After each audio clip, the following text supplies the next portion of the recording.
Coming up on Valley View News, LA County approves a temporary rent control measure. Plus, a memorial is made for victims of the borderline bar shooting. And Disney releases a teaser for the live-action Lion King movie. Hello and welcome to Valley View News. I'm Brian Berman. And I'm Sammy Shakta. The Camp Fire is 100% contained. Rain helped firefighters contain the fire 5 days earlier than expected. 14,000 homes were destroyed, 85 people died. The number of missing still stands near 300. Search and recovery teams continue to look for human remains in the rubble and wreckage. While the rainfall was a great help in fighting the Camp Fire, rain could bring on other concerns. Too much rain too soon could cause flash floods, mudslides, and debris flows in damaged areas by the Camp Fire. Power lines that are still down, there's trees that are still down, there's branches that are going to come down, culverts that are washed out in the roadway, so there's just going to be a tremendous amount of hazards. Meanwhile, some local businesses in Chico, like Walmart, helped to relocate residents to temporary encampments in their parking lots. Malibu residents are returning to their homes after being evacuated during the Woolsey fire. One community member thanks her plants for saving her backyard. Here's Valley View News reporter Enrie Amezcua with the story. Fast-moving winds and dried brush caused many residents to lose their homes in the Woolsey fire. Malibu resident Linda Gibbs lost her home. Still, she says her plants protected part of her backyard living area from the blaze. When it rains, the water soaks in instead of running off or sitting on top because there's soil aggregates and there's glomalin and there's mycorrhizal fungi, and it's holding the water. Gibbs' home was destroyed, leaving only walls, glass, and a fireplace. She's happy that her garden was spared. She says the garden prevented more damage. And those plants even kept like that fence from burning, which kind of blows my mind because that's very dry. I mean, that's like a, right? That seems like a kindling. But I think because there was so much green around it. Gibbs says her entire community could have been destroyed if it weren't for hard work.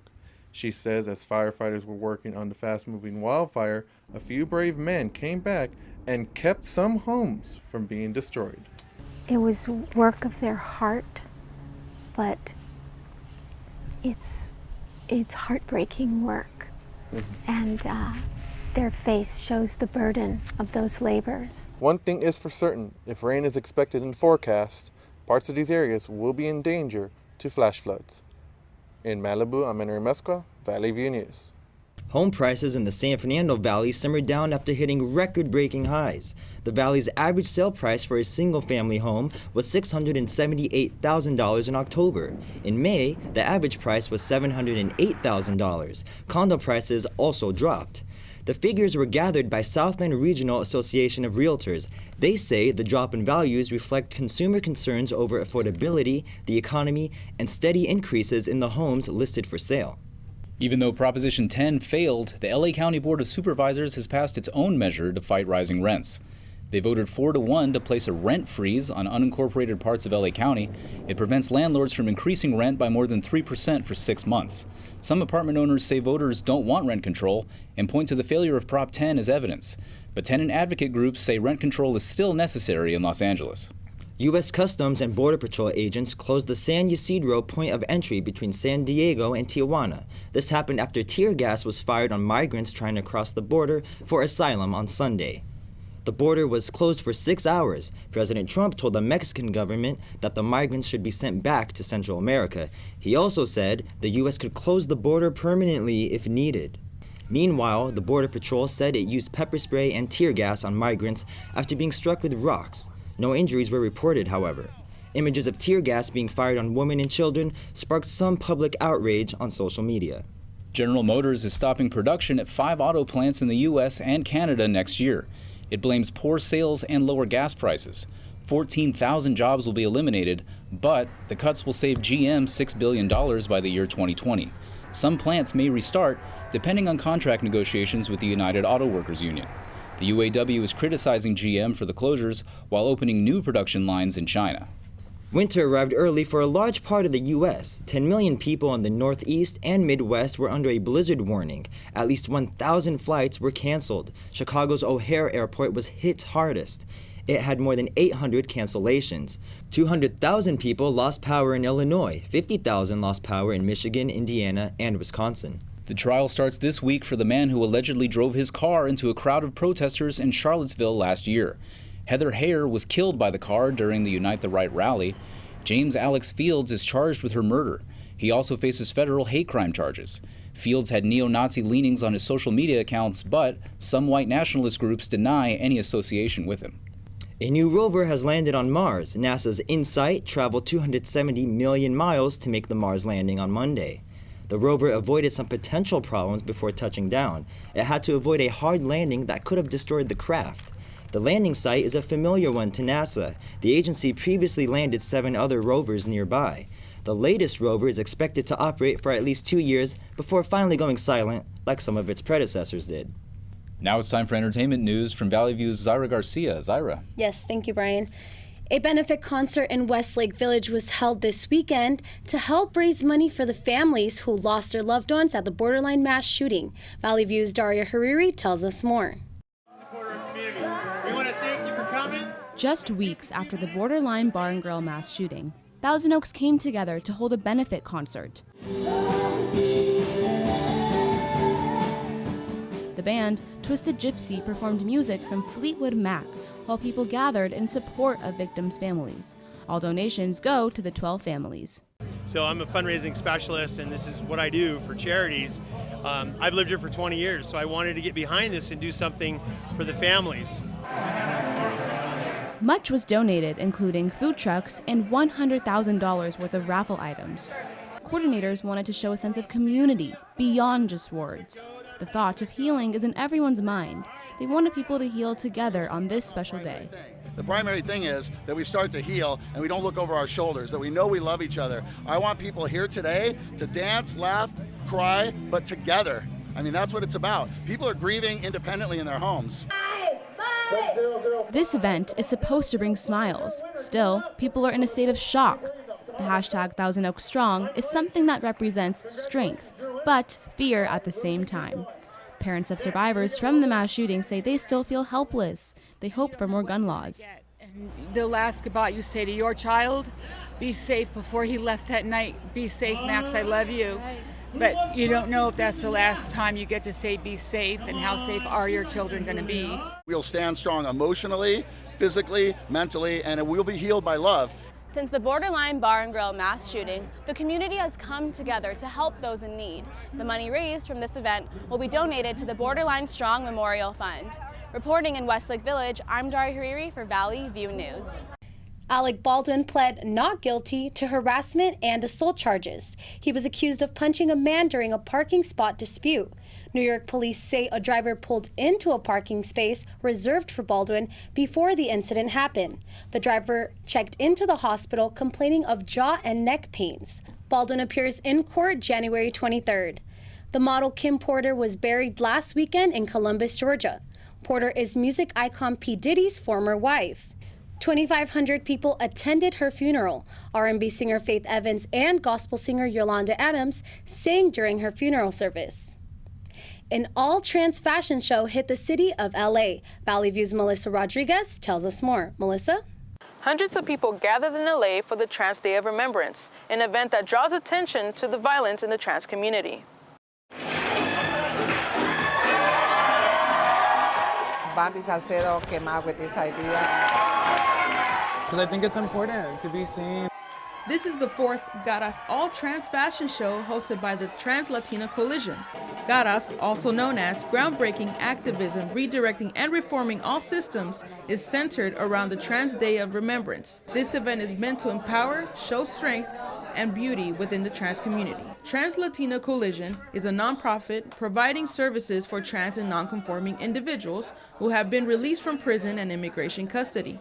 Trans Latina Coalition Coordinator of Programs and Services, Erica de la Cruz, says they help trans become successful in life. The power, to be proud of yourself is actually, it brings a lot. It brings a lot to the community, and I think so far it's been working very well.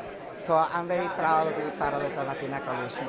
Trans Latina helped one of their new employees become a case manager for the community. Gina Hernandez is a case manager for the Trans Power program.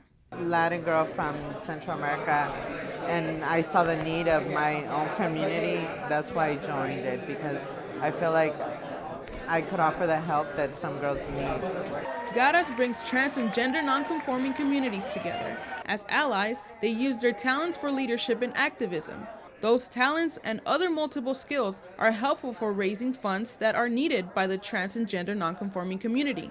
Designer Javon Wolf says he's glad to be surrounded by people like him. Thought it was pretty amazing to be highlighting trans folks in the community. People who are not just artists but also activists. So I just thought it was really dope to just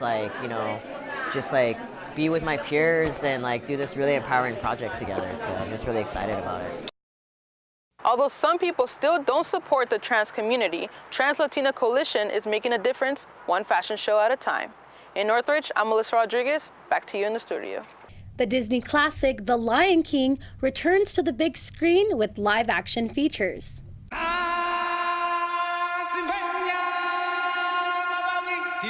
The company released a new Lion King trailer. It had 224 million views globally. The Lion King hits theaters July 2019. Disney's Ralph Breaks the Internet and MGM's Creed 2 led the way. Creed 2, starring Michael B. Jordan, had a large opening for a live-action film. The film beat the first Creed by $13 million in its opening weekend. Ralph Breaks the Internet made $83.5 million in its first 5 days and $471 million globally. Ralph held the second highest Thanksgiving opening of all time, just behind Frozen. That's all for your entertainment news. I'm Zaira Garcia. Back to you, Sammy and Brian. Thanks, Zaira. More to come on Valley View News. A Paris protest gets out of hand. And the Lakers are on a 3-game win streak, hoping to win their 4th. Our sports reporter Brandon Benitez will tell us more when we come back.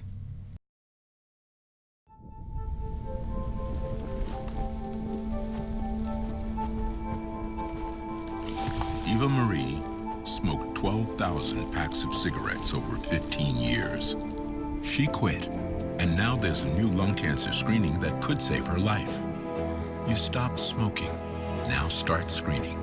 No matter how much you smoked, early detection could save you. Talk to your doctor or learn more at savedbythescan.org. They call me Prince like I'm royalty or something. But the places I've lived ain't no palaces. So I don't need grilled salmon or a new scratching post. Just give me a cardboard box and a can of tuna and we're good. You can even change my name. I'm cool being the kitty formerly known as Prince.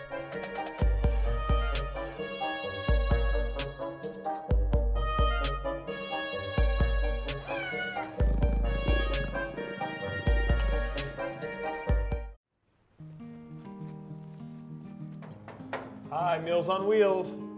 I'm Marco. I'm a college student and I volunteer as a driver for Meals on Wheels.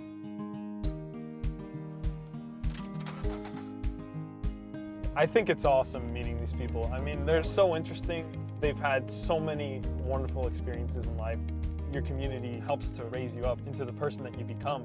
Meals on Wheels is a great way to give back to that community. Jerome Corsi is refusing to do a plea deal with special counsel Robert Mueller. Corsi, a conspiracy theorist and associate of Roger Stone, was offered a deal to plead guilty to 1 count of perjury. Prosecutors say he knew WikiLeaks was going to publish emails stolen from Democratic computers during the 2016 presidential campaign. Corsi said Mueller can put him in prison for the rest of his life because he won't sign to a lie. He said he had no contact with WikiLeaks founder Julian Assange. Meanwhile, Roger Stone said the special counsel was harassing Corsi for refusing to lie. Turkish police are searching 2 villas in northwest Turkey for the remains of Saudi journalist Jamal Khashoggi. 2 weeks ago, Turkish newspapers reported there were traces of acid found in the Saudi consulate's drains that made a connection to the 2 villas searched. Officers used dogs and drones as part of their investigation. They even searched a well in the garden of one of the villas. Khashoggi was killed by Saudis last month as he visited the kingdom's Istanbul consulate. His body is still missing. CSUN's campus newspaper, The Sundial, has a few new stories in the works. Here's the Sundial sports editor, Justin Vigil, with details. Thanks, Sammy and Brian. Right now on The Sundial, we have a few musical stories published. We have a photo essay on the Jishin Taiko Ensemble. It's a great inside look at CSUN's Japanese drumming club. We also have a profile on CSUN's youngest first violinist to make the honors quartet. And in sports, basketball season is in full swing. Freshman Lamine Gian continues to lead the way for the men's team. He currently leads all Big West players in points and rebounds. That's it for me at the Sundial. Back to you guys. Now we have a roundup of news from around the world with Catherine Molina in our Digital Media Center. Catherine? A British man accused of espionage was released by the United Arab Emirates. Matthew Hedges was sentenced to life in prison. The UAE said he was spying for Britain, while Hedges said he was researching for UAE's security and foreign policy for his PhD. UAE officials released him after getting a letter from his family. The U.S. offered up to $5 million for information about the terrorists responsible for the 2008 Mumbai hotel attack. Secretary of State Mike Pompeo announced the reward. He said the U.S. wants justice for the victims' families. The attack killed 166 people. Pompeo said the U.S. stands with friends and families of the victims. Thousands of people violently protested rising fuel prices in France. Paris protesters wore yellow vests as a part of the movement against the French government. French President Emmanuel Macron condemned those who attacked officers. He said there's no place for violence in the French Republic. Police used tear gas and water cannons to break up the protesters. As a result of the unrest, Macron is expected to call for a national debate on government policies. At least 145 whales were found beached in New Zealand. Half of the whales were found dead on the beach. Those surviving were later euthanized. The New Zealand's Department of Conservation said the remote location of the beaching kept rescuers from saving the whales. New Zealand gets an average of 85 beachings a year. The reason for the beachings are still unknown. That's it from around the world. Now back to you guys in the studio. Thanks, Catherine. My Purple and Gold have won 3 straight games going into their next match. Let's get the latest with Brandon Benitez. Thanks, Sammy. The Lakers have won 7 of their last 9 games. Their last loss came against the Magic in Orlando last week. They get their chance at revenge, this time at home. Second quarter, Lakers trailing 51-49. LeBron James steps back and nails the 3 at the buzzer. That gives LA the 1-point lead. Third quarter, Orlando's up 2. Nikola Vucevic surveys, then bounce passes right to Aaron Gordon, who flushes it. Lakers were outscored by 16 points in the third, but here they come in the fourth. Kentavious Caldwell-Pope finds LeBron on the fast break. He throws it down. Lakers chip away and trail by 5. They don't stop there. LeBron hits Caldwell-Pope out of the double team. He spots up, making the 3. It's a one-possession game. LA rallies back and ties the game at 104. Final minutes of the game, DJ Augustine finds Terrence Ross. He drives in for the layup, giving them the 2-point lead. Last chance for LA, Caldwell-Pope goes for 3, but this time he misses it. LA can't foul in time. The Magic push it up the floor and cash in on the easy dunk. That puts the game out of reach. Lakers lose a close one, 108-104. This loss snaps the Purple and Gold's 3-game win streak. Orlando completes the regular season sweep, and the Lakers fall to 11-8. But on the other hand, we have the Clippers. Since losing in Portland earlier this month, the Clippers have won 6 of their last 7 games. They get their chance at redemption as the Trailblazers host the Clippers. The Clippers trying to put the game on ice in the fourth, up by 4. Tobias Harris spots up in the corner and knocks down the triple. He tied his career-high 34 points, most of any Clipper this season, but Portland wouldn't go away. Next possession, Damian Lillard shoots from downtown, hitting the 3 and getting fouled. He converts on the 4-point play, making it a one-possession game. They get a stop, and with less than 2 minutes in the game, Lillard pulls up from deep again and ties the game at 100. He scored a team-high 30 points. Under a minute to go, the Clippers with a chance to take the lead. Danilo Gallinari pulls up from mid-range and gets the tough shot to fall, putting them back up by 2. Portland still has a chance to get the ball back. They force LA to miss, but the Clippers get the ball back and force the Trailblazers to foul. They hit their free throws, sealing the 104-100 win. It still may be early in the season, but the Clippers are one of the top teams in the West despite losing 3 former All-Stars since last season.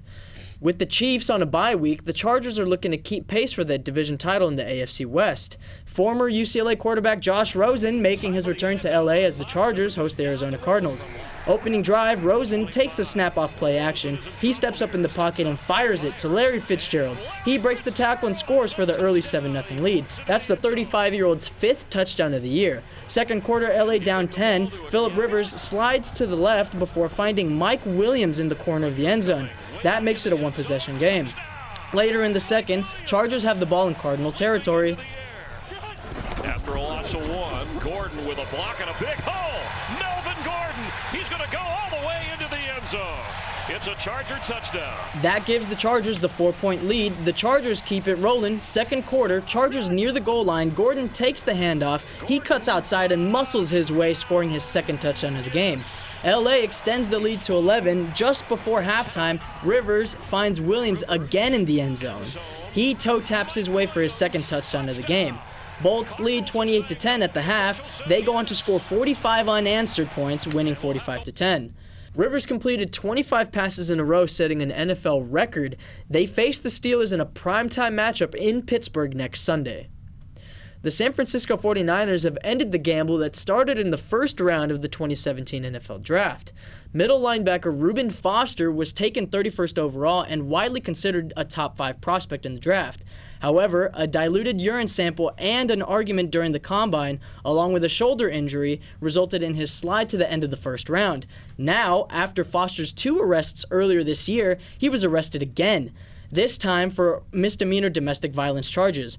The 49ers came to the conclusion they had to cut the troubled linebacker. Fans generally seem to understand the move, despite losing a player with high potential. Hate to see a good player go, but if he doesn't deserve to be on the team, he doesn't deserve to be on the team. The 49ers stood firm in their defense of Foster despite his multiple off-field issues. However, they now state that regardless of the results of this latest incident, no player comes before the team, and he put us in a bad light too often. In hockey, the Edmonton Oilers and the Los Angeles Kings are both in the midst of subpar seasons. On Sunday, the Oilers visited Staples Center to face off with the Kings. It's 1-1 in the second period. Oilers win the face-off. Oscar Klefbom shoots from the tough angle. Alex Chiasson cleans up the round and slams it home for their second goal of the game. But back come the Kings later in the second. Anze Kopitar pushes the puck down the right. He stops and flicks a laser pass to Dustin Brown. He one-times it, scoring his second goal of the night. We're tied at 2. Third period, Nate Thompson finds Kopitar on the breakaway. He slips it in, scoring his second goal of the night, putting them up by 1. Kings end up winning 5-2. That win ends a 2-game losing streak. They still sit in last place in their division. They'll look to turn that around as they start a 3-game road trip in Canada. Back to you guys. Thank you, Brandon. Coming up on Valley View News, Chinese researchers created the first genetically edited babies. Also, Amazon continues to face criticism as protesters took over a store in Manhattan. Stay with us. Hey there, Mrs. Carter. You can earn over 10% on your money if you deposit your savings into our investment program. Lucky sweepstakes winner. Mrs. Just Carter, enter your contact information and your winnings will Grandma, it's me. Please help me. I'm stuck in Ohio and my wallet was stolen. Please send me some money so I can get home. Millions of people, especially seniors, are targeted every day by an array of fraudulent scams through online technology. Please be aware.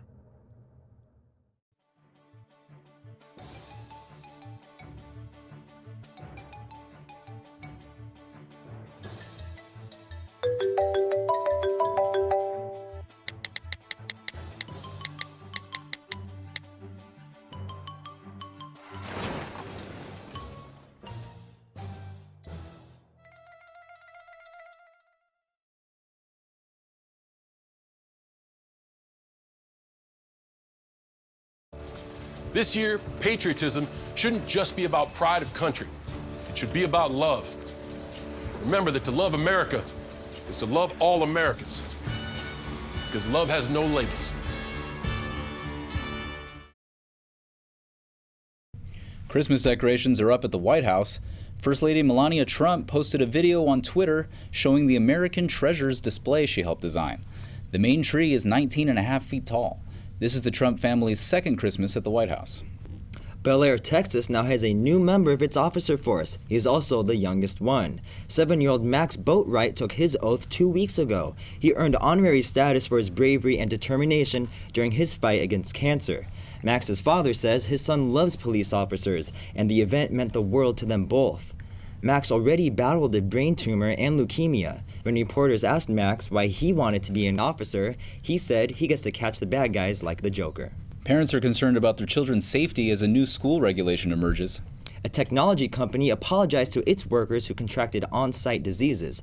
Here's Isabel Ochoa with social media, tech, and health news. Thanks, guys. A Chinese researcher claims he helped make the first genetically edited babies. Many scientists, however, think that this type of genetic manipulation isn't safe.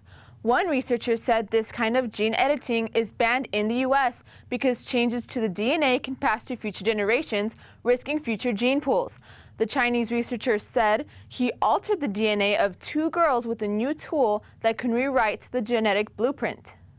2 beautiful little Chinese girls named Lulu and Lala came crying into the world as healthy as any other babies a few weeks ago. He said his goal is to create a treatment or cure that fights HIV and AIDS. Angry protesters took over a New York City Amazon store to protest the company's new Queens headquarters. About 50 to 75 people entered the store. ECFO, Amazon has got to go. ECFO, Amazon has got to go. During the protest, Amazon employees continued working, and many customers ignored the chants.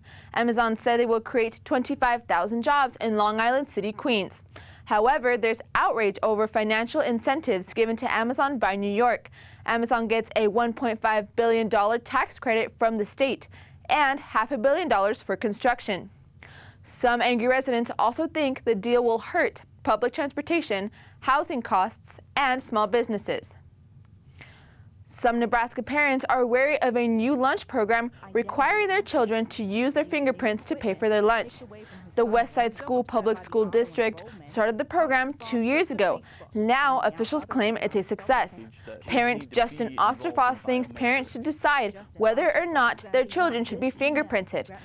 He says he appreciates new technology, but he isn't comfortable with this system. The school district said a child's personal information won't be stored, and the fingerprints will be used for giving lunches only. Samsung apologized to some of its workers who contracted diseases at work. The workers were at the company's chip and LCD production lines. Yonhap News Agency reports that Samsung will pay each worker $130,000. The company's CEO, Kim Kim-nam, says they didn't properly manage health risks at their chip and liquid crystal display production lines. One organization estimates around 200 employees have contracted work-related illnesses. 70 of them have died. That's it for social media, tech, and health news. Brian and Sammy, back to you.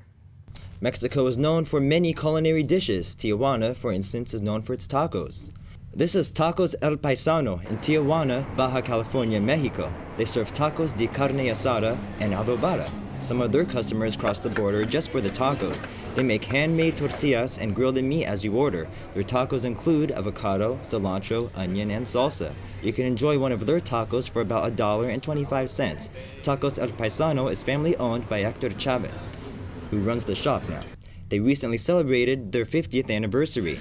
They have made merchandise like t-shirts, hats, and now customers can show their love for tacos. They're open all week and have extended hours until 5 a.m. on weekends. That's all for us at Valley View News. Thank you for watching. I'm Brian Baruman. And I'm Sammy Shakta. For news any time of the day, you could go to our website, sundial.csun.edu. See you next week.